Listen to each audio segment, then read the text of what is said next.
비가 오거나 뭐 그럴 때 막 욱신거리고 쑤시거나 뭐 그러지 않을지 이런 걱정들 많이 하시거든요.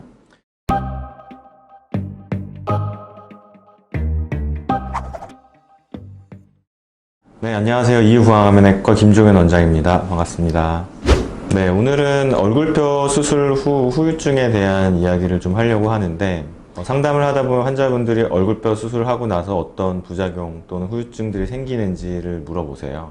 특히 많은 질문 중에 하나가 뭐냐면, 수술을 하고 시간이 많이 지났는데 비가 오거나 뭐 그럴 때 막 욱신거리고 쑤시거나 뭐 그러지 않을지 이런 걱정들 많이 하시거든요.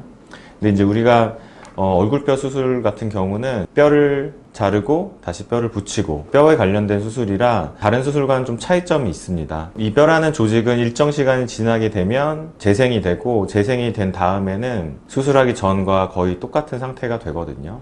그래서 수술을 하고 일정 기간 동안 문제 없이 잘 회복이 되면 비가 올 때 뼈가 시리거나 이런 증상은 생기지 않습니다. 만약에 사고가 나서 만약에 팔이 골절이 됐다고 하면 그 골절된 부분이 움직이지 않도록 기부스를 하게 되죠. 그래서 기부스를 하는 목적은 뼈를 움직이지 않게 만드는 거고, 뼈는 움직이지 않아야만 원래대로 재생이 되거든요. 그래서 양악수술이든 안면윤곽수술이든 얼굴뼈 수술을 하고 난 뒤에는 고정하는 게 굉장히 중요해요. 고정을 할 때 이제 금속 고정핀을 사용하는데, 고정핀을 정확하게 잘 위치시켜야 뼈가 움직이지 않고 뼈가 움직이지 않아야 회복이 잘 될 수 있습니다. 왼쪽은 수술 직후에 찍은 거고, 오른쪽은 6개월 정도 지났을 때의 모습입니다. 까만 선이 뼈를 자른 자국이고요. 6개월 후에는 그 사이에 뼈들이 생긴 걸 볼 수 있습니다. 네, 이렇게 뼈가 잘 생기게 하기 위해서는 뼈를 잘 붙여놔야 되고 움직이지 않게 잘 고정해야 됩니다. 네, 그리고 수술하고 나서 감각이 떨어지는 부분에 대해서도 궁금해 하시는 것 같아요. 특히 이제 아래쪽에는 하치조 신경이라고 아주 큰 감각신경이 지나가고 있는데, 이 신경이 잘 보호가 돼야 되고요. 그래서 저희 병원에서는 아래턱을 수술하는 방법을 IVR로 SSR로 이렇게 나눠두고 있고, 신경이 지나가는 위치에 따라서 더 적당한 방법, 신경에 더 안전한 방법을 선택하고 있습니다.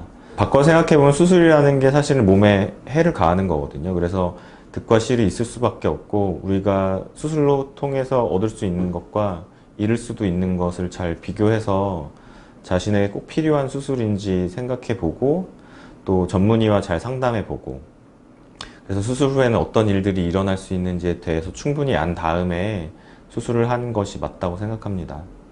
지난 영상에 댓글을 많이 달아주셔서 감사하고, 그 중에 제가 답변해드릴 질문이 있는 것 같아서 오늘 한번 읽어보겠습니다. 핀 제거 수술에 대해서 영상 찍어주실 수 있는지요? 핀 제거 수술을 고민하고 있어서요. 네.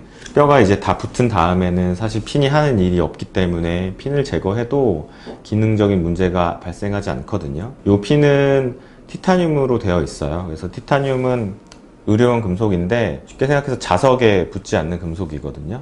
그래서 나중에 뭐 MRI를 찍거나 뭐 공황을 지나가는데 소리가 난다거나 그럴 일이 없습니다. 특히 이제 생체 적합성도 좋아서 이걸 이제 이물질로 생각해서 몸에서 염증 반응을 일으키거나 이런 경우도 굉장히 적죠. 제거를 하는 분도 있고 제거 안 하는 분도 있는데, 저희 병원 같은 경우는 비율을 따지면 한 반반 정도 되는 것 같아요. 원장님들 자녀분들도 나중에 필요하면 양악 윤곽 수술을 직접 집도하실 건지 수술을 허락하실 건지가 궁금해요. 네. 이미 제가 아는 지인이나 친척이나 가족들을 이미 수술했습니다. 그래서 뭐 자녀들도 만약에 원하거나 아니면 뭐 필요한 상황이 된다면, 네, 안전하게 잘 수술하는 만큼 또 효과가 큰 수술이기 때문에 뭐 원한다면 해줄 수도 있을 것 같아요. 구강암면외과 의사이면 성형외과 의사가 약종 수술하는 거에 어떻게 생각하나요? 이렇게 물어봤네요.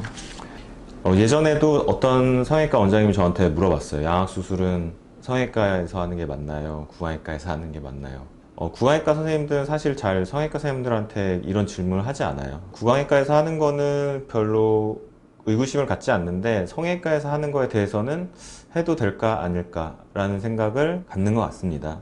그래서 이거 자체가 일단 전 답변이 됐다고 생각을 하고요. 구강외과 의사가 되기까지의 과정과 성형외과 의사가 되기까지의 과정은 많이 다르고요. 그 과정 속에서 과연 누가 양악수술을 잘 할 수 있는 조건을 갖는지가 중요한 것 같습니다. 오늘 내용이 도움이 되셨으면 좋아요, 알림, 구독 신청 바라고요. 저는 또 다른 주제를 가지고 다시 돌아오겠습니다. 감사합니다.